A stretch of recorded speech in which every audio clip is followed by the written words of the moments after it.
This is the third and final video on the series of valley climates. In this video, we're looking at an example paragraph question about valley climates, and we'll also be looking at the influence on human activities. Okay, this paragraph question is taken from an old matric exam paper. So, in a paragraph of approximately 8 lines, from a climatic point of view, discuss why the location of farmhouses and surrounding farmlands on the valley floor is not necessarily ideal. Now, before we get started, please remember that you have to write in a paragraph form.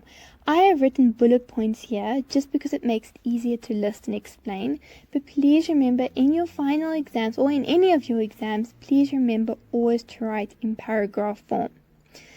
Okay, so the first point is that the location is not best because at night katabatic winds will occur.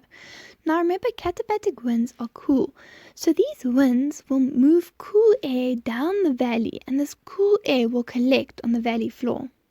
Now on the valley floor, this cold air then could cause something like frost pockets to occur, or just generally it will be cold and you don't necessarily want to live in the place where at night it's always cold, because there are other problems associated with that.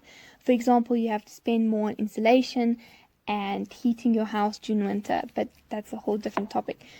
Now, the valley is prone to trap pollution, and it gets worse on the valley floor. And if fires are lit to keep the house warm or any of settlements on the valley warm, this could add to the pollution. So all the smoke from fires could add to pollution and make the air dangerous for respiration.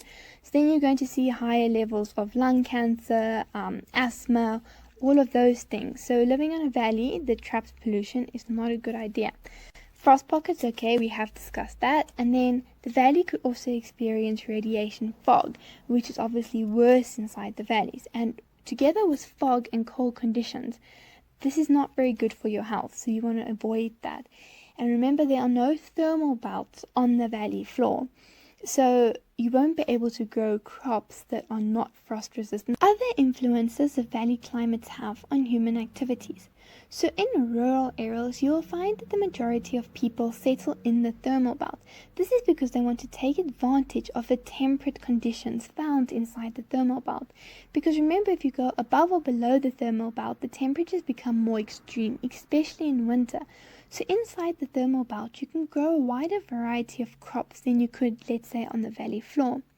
Now in the urban area, more people settle on the north-facing slopes because they want to gain maximum insulation from the sun.